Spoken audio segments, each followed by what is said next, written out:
हाँ, hello students, ये हमारा हीट ट्रांसफ़र का फर्स्ट लेक्चर है। इसमें आज हम जो है वो कंडक्शन, कन्वेक्शन और रेडिएशन की बेसिक थ्योरी का डिस्कशन करेंगे और स्टेडी स्टेट का डिस्कशन करेंगे, ठीक है? तो जब कोई हॉट बॉडी होती है और उससे जब हीट ट्रांसफ़र होती है, तो उसके जो मोड हैं ट्रांसफ़र के, वो 3 टाइप्स के हैं। एक कंडक्शन है, दूसरा कन्वेक्शन है और तीसरा रेडिएशन है।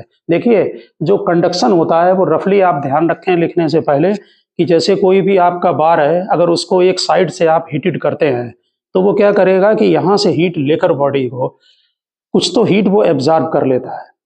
कुछ क्या करता है कि जो ये साइड होती हैं इसके क्रॉस सेक्शन के साइड, इनमें से हीट उसके थ्रू रेडिएशन के थ्रू चली जाती है, ठीक है? लॉस हो जाता है हीट का। और कुछ क्या करता है, हीट वो आगे वाले पार्ट को ट्रांसफ़र कर लेता है। जब वो हीट को एब्ज़ॉर्ब करता है, ठीक है ना, उस समय कंडक्शन में, तो उसका टेम्परेचर राइज हो जाता है। जो हीट के 3 मोड हैं ट्रांसफर के, कंडक्शन में क्या होता है कि पार्टिकल अपने एडजेसेंट पार्टिकल को एनर्जी दे देता है, अपनी जगह नहीं छोड़ता है, क्योंकि पार्टिकल जो है वो वाइब्रेट करता है अपनी जगह पर। अब आप हीट अगर एब्जॉर्ब करेगा तो क्या होगा कि उसका वाइब्रेशन इंक्रीज हो जाएगा, उसकी मीन पोजीशन वहीं पर रहेगी। ध्यान दें, पार्टिकल का वाइब्रेशन बढ़ जाएगा। हीट का टेम्परेचर बढ़ने का मतलब है कि वाइब्रेशन का बढ़ना, हीट का एनर्जी गेन कर लेता है, ठीक है ना? तो जो वाइब्रेशन जब बढ़ेगा तो नेचुरल है कि जो उसके एडजेसेंट पार्टिकल होगा उसमें वो स्ट्राइक करेगा, ठीक है ना? तो वो एनर्जी उसको ट्रांसफर कर देता अगले वाले पार्ट को, ठीक है ना? इसको कंडक्शन बोलते हैं। कन्वेक्शन में क्या होता है कि पार्टिकल खुद जो है वो मूवमेंट करता है। जैसे आप वाटर को जब हीट करते हैं तो किसी कंटेनर में अगर लिक्विड को रखें, ठीक, उसमें फ्लूइड दोनों में होगा, लिक्विड और गैस दोनों में, कन्वेक्शन में। तो जब किसी लिक्विड को आप कंटेनर में रखते हैं तो नीचे जब वो हीट लेकर एब्जॉर्ब करके जब हीटअप हो जाएगा पार्टिकल्स, तो उसकी डेंसिटी कम हो जाती है, नीचे वो पार्टिकल ऊपर चला जाता है, फिर ऊपर जो हैवी पार्टिकल है वो नीचे आ जाता है। उसे कन्वेक्शन करंट कहते हैं। आप किसी कंटेनर में अगर देखें हीटअप होते हुए तो आपको लगेगा कि जैसे ऊपर नीचे पार्टिकल्स जा रहे हैं। ये प्रोसेस कन्वेक्शन है। कन्वेक्शन का नेचुरल लाइफ में बहुत सारे यूज भी हैं, जो फिनोमेना है। कन्वेक्शन हमारे सिलेबस में कम है काफी, ठीक है ना? जो जैसे मान लीजिए कहीं पर टेम्परेचर इंक्रीज हो गया तो वहां पर क्या होगा कि डेंसिटी कम हो जाती है, तो स्टॉर्म वगैरह आते हैं, उसको एयर को फिलअप करने के लिए एयर जो है आती है चारों तरफ से। तो बहुत सारे यूज हैं। कन्वेक्शन 2 तरह का वैसे होता है, एक नेचुरल, दूसरा फोर्स्ड। फोर्स्ड कन्वेक्शन होता है जब ब्लोअर चला के आप एयर को फ्लो कराते हैं। तो कन्वेक्शन में क्या है, पार्टिकल खुद चल के जाते हैं, ठीक है ना? और रेडिएशन सीधे सीधे इलेक्ट्रोमैग्नेटिक वेव्स हैं। आप रेडिएशन निकलते हैं, जैसे और वेव्स होती हैं, लाइट वेव हैं, हीट वेव, वैसे ये इलेक्ट्रोमैग्नेटिक वेव्स हैं, ईएम वेव्स, ठीक है ना? ये इनके लिए किसी मीडियम की रिक्वायरमेंट नहीं होती है, ठीक है? और जो कन्वेक्शन है वो केवल फ्लूइड में, इसका मतलब लिक्विड और गैसेस में। समझ गए होंगे बात को, ठीक है ना? इसको एक सिंपल एग्जाम्पल से भी कभी कभी कंपेयर करते हैं कि जैसे किसी एक रो में बहुत सारे स्टूडेंट खड़े हैं। मान लीजिए आगे वाले स्टूडेंट के पास बॉल है और उसको वो बॉल को ट्रांसफर होना है पीछे साइड में, बैक साइड में। तो 3 मेथड हो सकते हैं। एक तो ये है कि वो अपने पीछे जो खड़ा है उसको बॉल पकड़ा दे, वो उसको ट्रांसफर कर दे, फिर धीरे धीरे करके पीछे बॉल चली जाएगी। तो ये कौन सा प्रोसेस हुआ? कंडक्शन, क्योंकि इसमें मॉलिक्यूल्स खुद नहीं गया, ठीक है ना? दूसरे को बॉल उसने दे दी, वो समझ लो एनर्जी है आपकी, ठीक है ना? दूसरा मेथड हो सकता है कि स्टूडेंट खुद जाए चल के पीछे, ठीक है ना, और बॉल दे दे, या वो खुद वहां खड़ा हो जाए और दूसरा आगे शिफ्ट हो जाए। क्योंकि वैसे कन्वेक्शन में क्या होता है कि जो पार्टिकल्स हीटअप होता है उसकी डेंसिटी कम हो जाती है, वो पार्टिकल ऊपर जाता है, हैवी पार्टिकल नीचे आते हैं। तो कन्वेक्शन में पार्टिकल खुद चल के जाएगा। और तीसरा प्रोसेस आपका है रेडिएशन का, जिसमें वो बॉल को सीधे वहां से जंप कर दे, फेंक दे और उसको कैच कर दे। आप समझ गए होंगे तीनों मेथड जो है, ठीक? तो आप जरा थोड़ा लिखना स्टार्ट करें और उसमें पहले लिखें हीट ट्रांसफर, आप हेडिंग डालें, लिखें the flow of heat from one body to another. The flow of heat from one body to another और from one place to another is called transfer of heat, ठीक है? Heat का transfer होना है। 3 method है heat transfer के, लिख दीजिए। Heat can be transferred by 3 different process. Number 1 conduction, number 2 convection, third radiation. Conduction में नोट करें, the process of heat transmission in which the particles of the body don't leave their position is called conduction. जैसा कि अभी हमने आपको बताया था कि कंडक्शन में पार्टिकल अपनी पोजीशन नहीं छोड़ता है, एडजेसेंट पार्टिकल को अपनी एनर्जी दे देता है। इसी में नोट कर देना, heat transfer from particle to particle in the direction of fall of temperature. वैसे भी हीट फ्लो होती हाई टेम्परेचर टू लो, तो किधर को हीट चलेगी, जिधर टेम्परेचर का फॉल होगा। Heat transfer from particle to particle in the direction of fall of temperature without any actual movement. ठीक।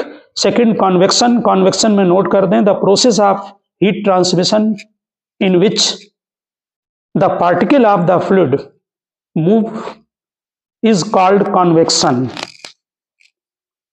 और हमने आपको बता दिया इसमें लिखा भी है फ्लूइड, यानी कि कॉन्वेक्शन केवल लिक्विड और गैसेस में, ठीक है ना, कंडक्शन सॉलिड में। और थर्ड लिखे radiation, when heat is transmitted in the form of EM waves, when heat is transmitted in the form of EM waves from hot body, then there this process is called radiation. Radiation में किसी medium की requirement नहीं, उसमें आप note कर देना, no medium is required. यानी conduction में हीट फ्लो होती है यूजुअली सॉलिड में, कन्वेक्शन में फ्लूइड में, और रेडिएशन के लिए कोई मीडियम की रिक्वायरमेंट नहीं है, ठीक है ना, सभी में फ्लो होगी। नेक्स्ट आप हेडिंग डालें, heat conduction in metal rod. Heat conduction in metal rod लिखे, in conduction the molecules of the body transfer heat. In conduction the molecules of the body transfer heat from a place at higher temperature to a place at lower temperature without actually moving in the body। जैसा कि आपने definition में लिखा है कि particle move नहीं करता है एक्चुअल में, without actually moving in the body, when a bar is heated at one end, the molecules at the heated end absorb energy। Natural है कि जहां पर वो रॉड आपका अटैच होगा वहां से वो हीट को एब्जॉर्ब कर लेगा।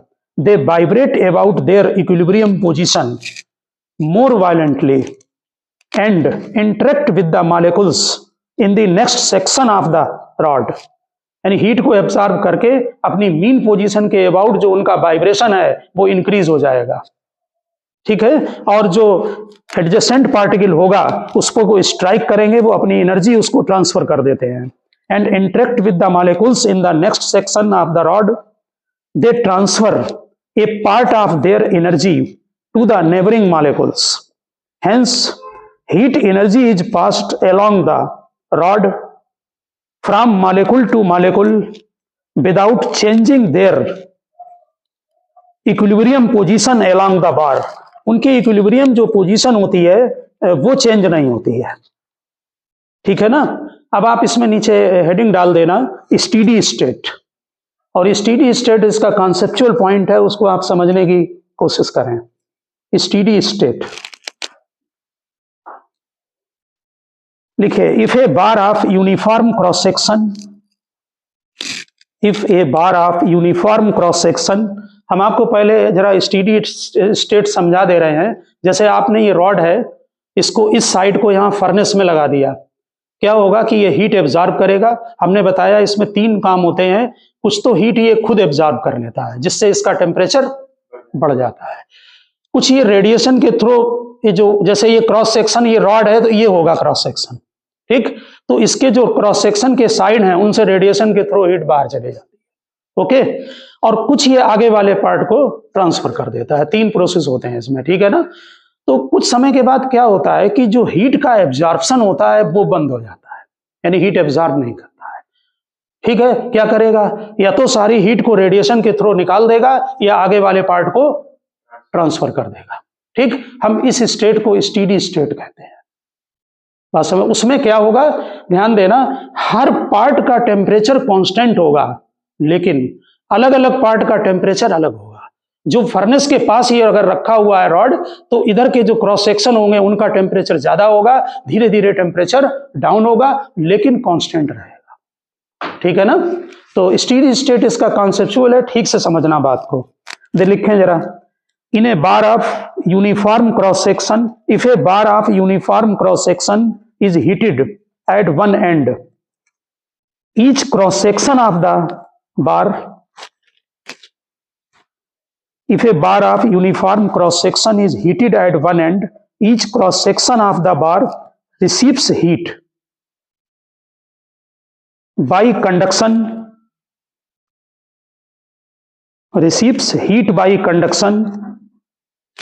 from the adjacent cross section, receives heat by conduction from the adjacent cross section. This heat is used in three ways. This heat is used in three ways. Comma लगा के लिखें. A part is absorbed by the cross section. A part is absorbed by the cross section to increase its temperature. यानी एक part absorb कर लेगा और अपने temperature को राइज करेगा. A part is absorbed by the cross section to increase its temperature. फिर comma लगा के लिखें.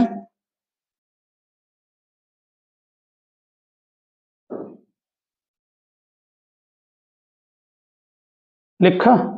Another part escapes out, यानी एनर्जी का another part, ठीक है ना. Another part escapes out from the sides of cross section. Another part escapes out from the sides of cross section in the form of radiation. Another part escapes out from the sides of cross section in the form of radiation. And the third is conducted to the next section. And the third is conducted to the next section.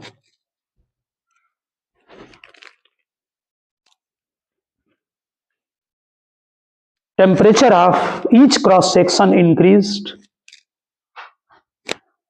Temperature of each cross section increases. क्योंकि heat absorb हो रही है, ठीक है, तो जो temperature है वो इंक्रीज होगा. देखिए, this state is called variable state. This state is called variable state.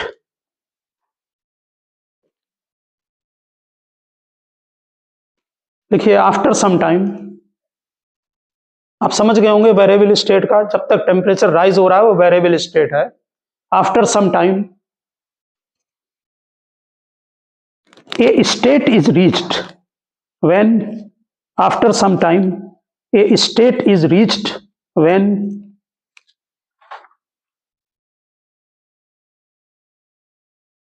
temperature at each cross section of the bar, temperature at each cross section of the bar becomes constant. Temperature at each cross section of the bar becomes constant. But different for different cross section. But different for different cross section. This state of the bar is called steady state. This state of the bar is called steady state.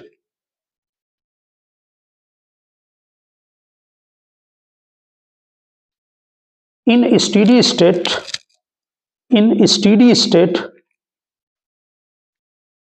no heat is absorbed. In steady state, no heat is absorbed by the bar. In steady state, no heat is absorbed by the bar, and if radiation and convection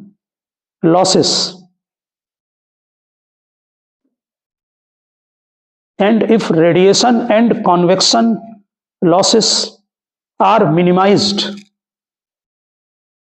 and neglected,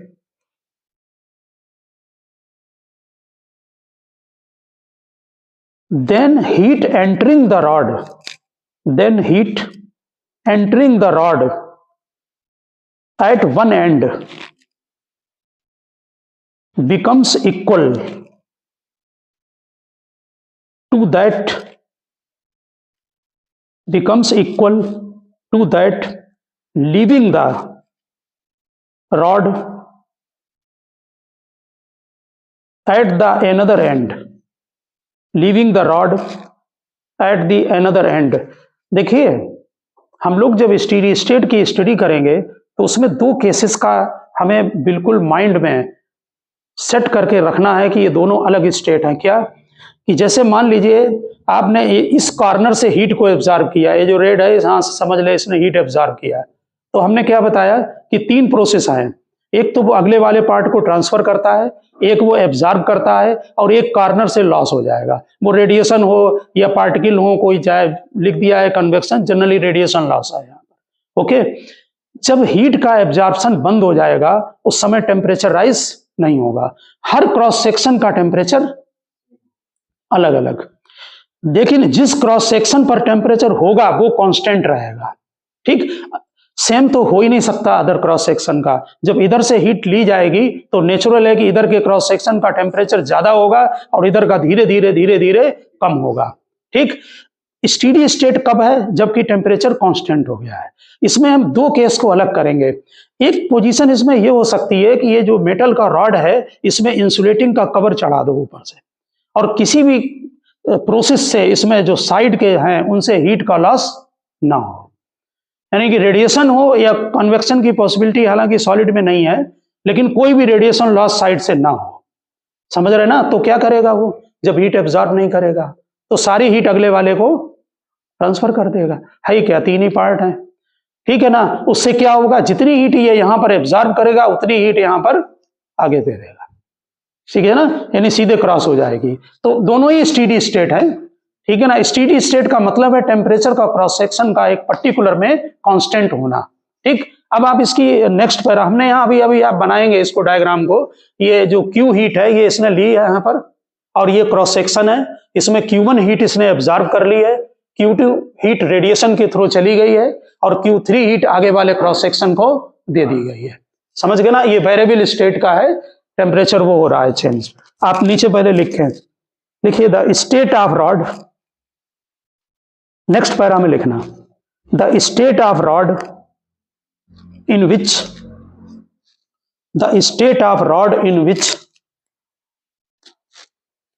the temperature of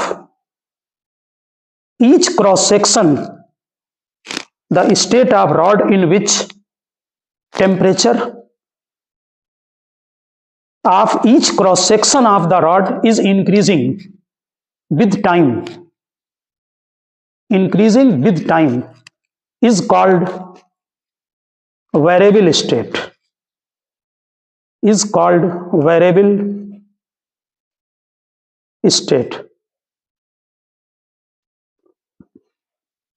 and the state of rod in which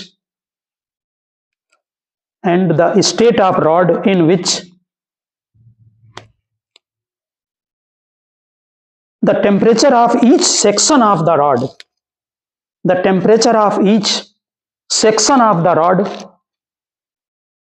becomes constant is called steady state. The temperature of each section of the rod becomes constant is called steady state. इसका मतलब है कि steady state condition में temperature का variation एक cross section में नहीं होगा। ठीक, नीचे ये ग्राफ बनाते हैं टेम्परेचर वर्सेस टाइम, और ध्यान दें जरा, हमने टेम्परेचर को ध्यान रखना कि कहीं बुक में कैपिटल टी या कहीं कहीं पर थीटा से लिया गया है। अगर हम कहीं थीटा आगे लिख दें तो आप दोनों एक ही मान के चलना। ठीक, तो ये dt बाई dt, जरा ध्यान देना, dt by dt steady state में जीरो, टेम्परेचर क्या होगा, कांस्टेंट रहेगा। समझ गए ना? स्टीडी स्टेट बहुत इंपॉर्टेंट है और डिफिनेशन बहुत पूछते हैं। आपको सीधे सीधे लर्न होना चाहिए कि जब टेम्परेचर एब्जॉर्प्शन बंद हो जाता है तो टेम्परेचर ईच क्रॉस सेक्शन का कांस्टेंट हो जाएगा, हम उसको स्टीडी स्टेट कहते हैं। इसको बनाएं आप इसी के नीचे, स्टीडी स्टेट में।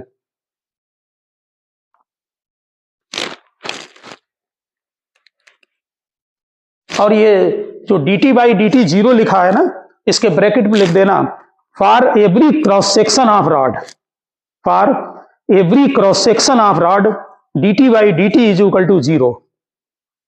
For every cross section of the rod dt by dt is equal to 0. लिखा, ग्राफ बना दिया होगा, टेम्परेचर कांस्टेंट रहेगा इसलिए स्ट्रेट लाइन है।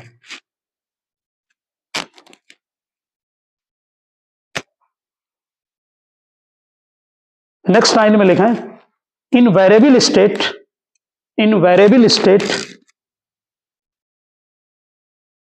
यहां से लिखा है Q is equal to Q1 plus Q2 plus Q3, तीनों लिखा रहे हैं क्या है। In variable state Q is equal to Q1 plus Q2 plus Q3। Q लिखिए heat receives by each cross section, Q is the heat receives by each cross section, जितनी heat वो receive करेगा, heat receives by each cross section. Q1 लिखिए heat absorbed by cross section, heat absorbed by cross section, so temperature increases,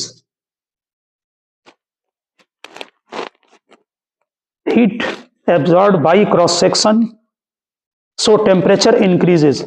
next Q2 लिखें heat goes to the atmosphere by convection and radiation.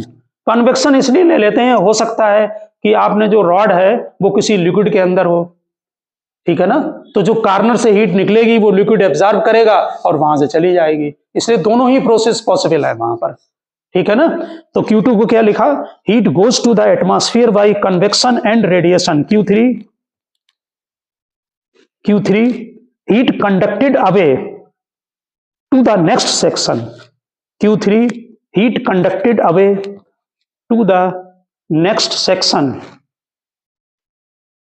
heat conducted away to the next section। लिखा। अब आप वहां पर diagram बना दें एक छोटा सा, ये रॉड है, ये Q1 Q हीट एब्जॉर्ब कर रहा है, लिख तो लिए ही आपने है, Q हीट ये यहां से रिसीव करेगा, Q1 एब्जॉर्ब करेगा, Q2 और Q3 आप एरो से समझ गए होंगे, Q2 ऊपर भी होगा और नीचे भी है, ठीक है ना। क्रॉस सेक्शन दिखा दें बीच में,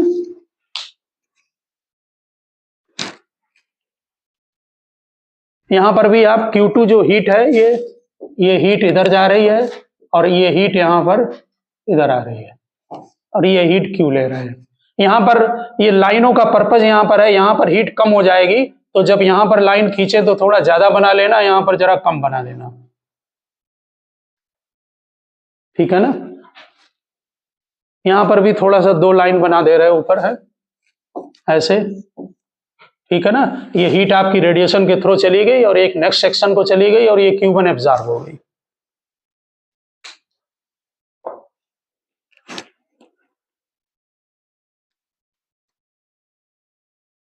थोड़ा जल्दी बनाएं।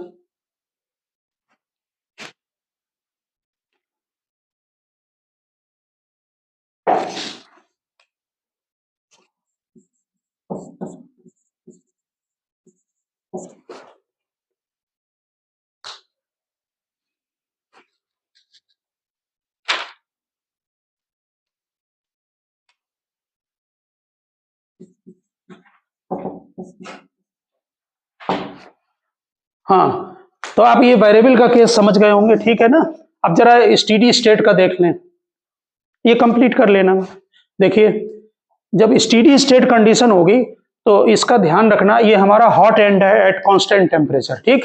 ये यहां से हीट एब्जॉर्ब करेगा, क्रॉस सेक्शन क्या करेगा, Q2 हीट दे देगा, जैसे यहां पर दे रहा है एटमॉस्फेयर को, Q3 अगली लेयर को दे देगा, लेकिन Q1 जीरो हो जाएगा। Q1 क्या है, जो हीट वो एब्जॉर्ब कर रहा था। इस समय लाइनें भी ठीक से, यहां पर ज्यादा लाइनें बनाना, धीरे धीरे कम कर देना, क्योंकि यहां पर हीट धीरे धीरे कम होती चली जाएगी, बीच में एब्जॉर्प्शन होता रहेगा, ठीक है ना। अब यहां पर ध्यान दें, Q1 जीरो होने का मतलब है कि हीट का एब्जॉर्प्शन क्लोज हो गया, ठीक। तो ये थर्मामीटर लगे हुए हैं, इसका जो टेम्परेचर यहां का होगा वो कांस्टेंट रहेगा। जैसे इस समय इस क्रॉस सेक्शन का टेम्परेचर यहां पर है, इसका यहां है, ये यहां है, अगर इनको लाइन को ड्रा करो तो इस तरह का कर्व आता है स्टेडी स्टेट में, ठीक है ना। बना दें डायग्राम, सेकंड, या आप स्पेस छोड़ दें, बाद में बना देना, स्पेस छोड़ दें। आगे लिखें। आप नीचे नेक्स्ट हेडिंग डालें टेम्परेचर ग्रेडियंट। टेम्परेचर ग्रेडियंट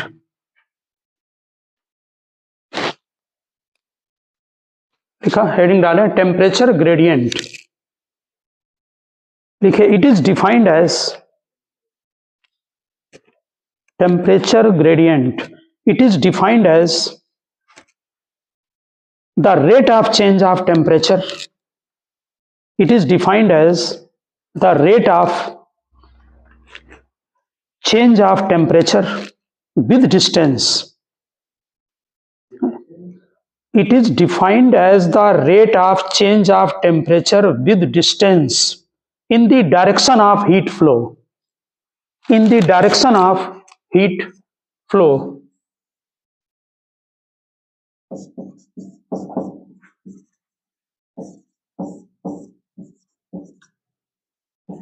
ये कोई हमने रॉड लिया है, ये हॉट एंड है, यहां से x डिस्टेंस पर एक dx की स्ट्रिप ली है, इसमें जो इसकी थिकनेस है वो dx है और इसका जो टेम्परेचर का डिफरेंस है वो dt है।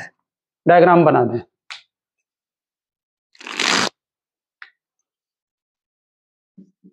ये A और ये B पॉइंट ले लिया है।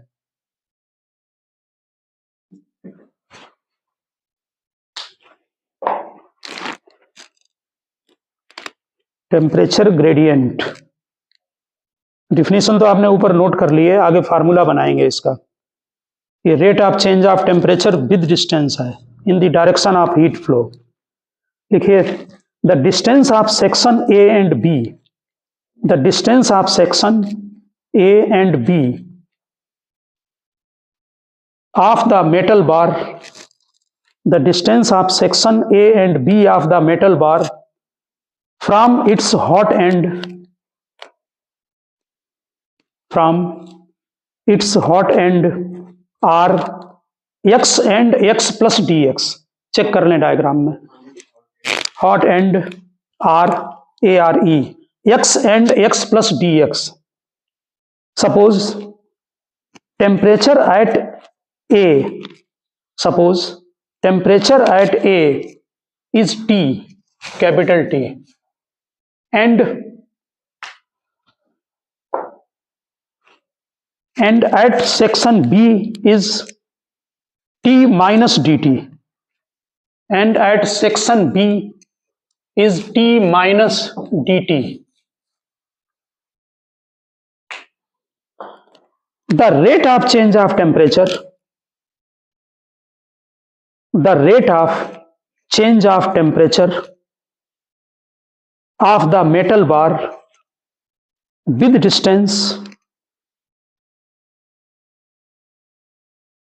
the rate of change of temperature of the metal bar with distance, bracket में लिखा है temperature gradient, temperature gradient is equal to minus dt upon dx,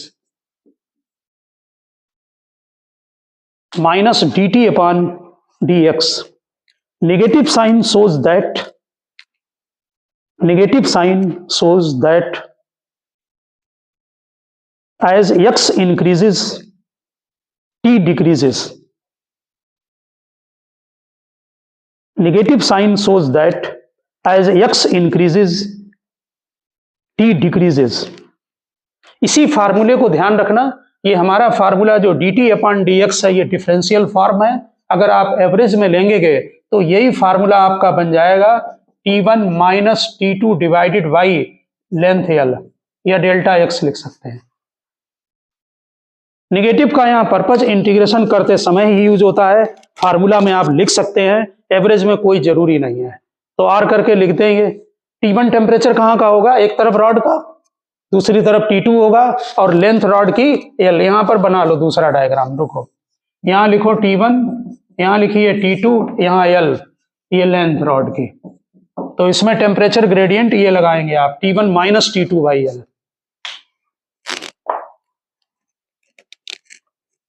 unit क्या होगी,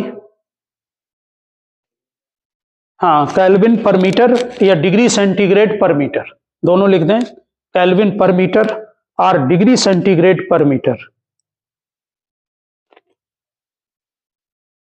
अब नीचे जरा पॉइंट नोट करें 2-3। हाँ, ये यहां नोट कर देना, ये वेक्टर क्वांटिटी है टेम्परेचर ग्रेडियंट, लिखिए इट इज वेक्टर क्वांटिटी। किधर है डायरेक्शन? जिधर हीट फ्लो हो रही है, high temperature to lower temperature. लिखिए व्हेन फर्स्ट पॉइंट, नहीं उसी पर चल रहा है पॉइंट। लिखिए when steady state is reached, when steady state is reached the temperature gradient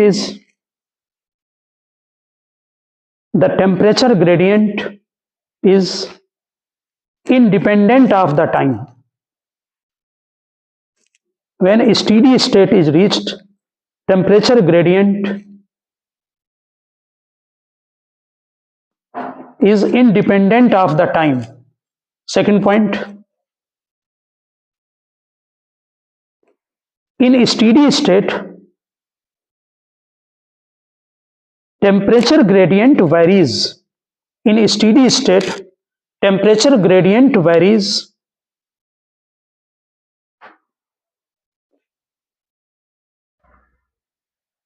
from point to point on the bar. From point to point on the bar.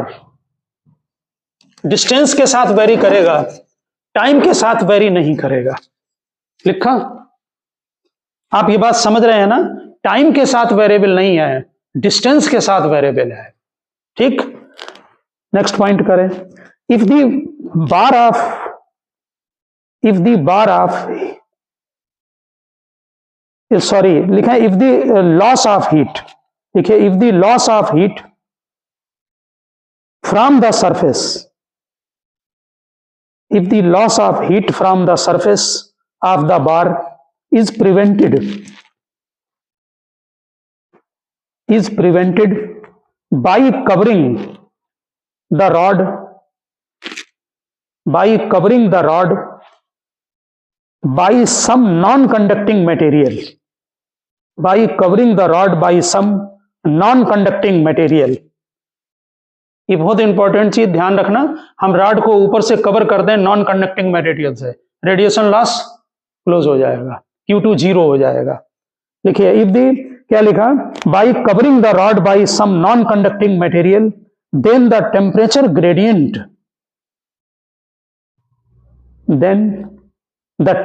Gradient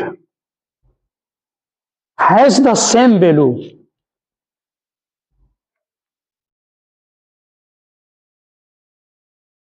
along the length of the bar, has the same value along the length of the bar when steady state is reached, when steady state is reached। जरा ध्यान रखना कि ये बहुत minute चीज है। Steady state condition में Q2 zero है या नहीं है। अगर Q2 जीरो है तो टेम्परेचर ग्रेडियंट आपने अभी नोट किया यहां पर कि कांस्टेंट हो जाएगा, वैसे वेरी करेगा हर पॉइंट टू पॉइंट। ठीक, इसमें एक और बात लिखते हैं, व्हेन लिखा when steady state is reached and temperature decreases linearly with distance, and temperature decreases linearly with distance,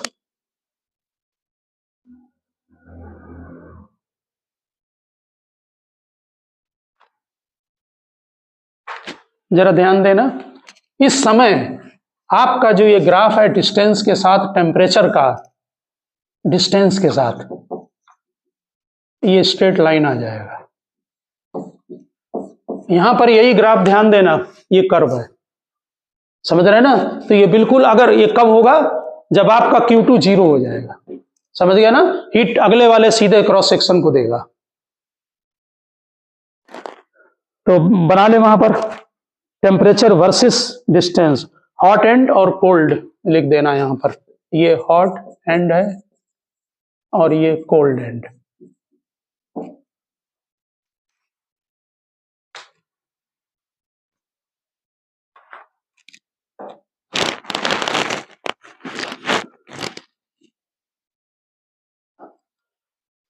लिख लिया? नेक्स्ट लिखा है isothermal surface. Isothermal surface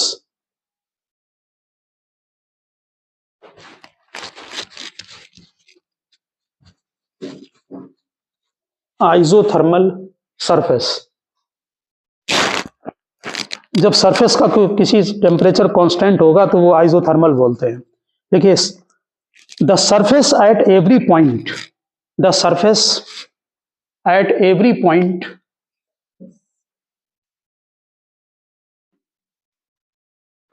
the surface at every point of which the temperature is same, the temperature is same,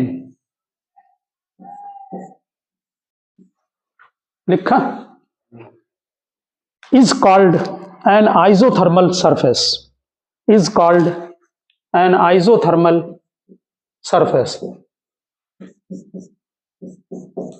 देखिए, जैसे ये हमने ये cubicle part ले लिया है, इसमें एक तरफ टेम्परेचर T1 है, एक तरफ टेम्परेचर T2 है, ये टेम्परेचर कांस्टेंट है, ये आइसोथर्मल सरफेस कहलाएगा। एक छोटा सा बनाना डायग्राम बना दो, वहां दोनों तरफ T1 T2 लिख दो,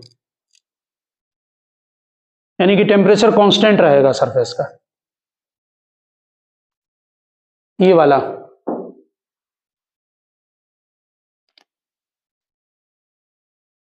क्यूब बना दें, दोनों के सरफेस बना दें, दोनों तरफ, एक तरफ टेम्परेचर T1, दूसरी तरफ टेम्परेचर T2, और जरा 2-3 पॉइंट लिखने हैं इसमें, वो लिखें आप।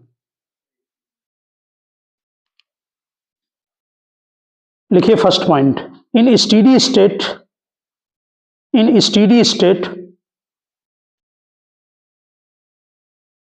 The temperature of every cross section becomes constant.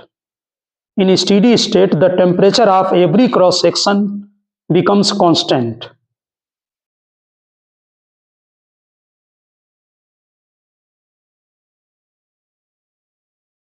इस समय ये जब वो कांस्टेंट हो जाएगा जब क्रॉस सेक्शन का, तो वो क्या बन जाएगा? आइसोथर्मल सरफेस बन जाएगा। Second point, the direction of heat flow is perpendicular to, the direction of heat flow is perpendicular to the isothermal surface. The direction of heat flow is perpendicular to the isothermal surface. Heat किधर flow होगी? इसमें diagram में ये isothermal surface है, heat का flow हमेशा इस तरफ, इसके ठीक 90 डिग्री पर। समझ गए ना? Third point, two isothermal surface can never intersect, two isothermal surface can never intersect, क्योंकि 90 पर होंगे ना हीट फ्लो के। Two isothermal surface can never intersect. Next point, isothermal surface may B,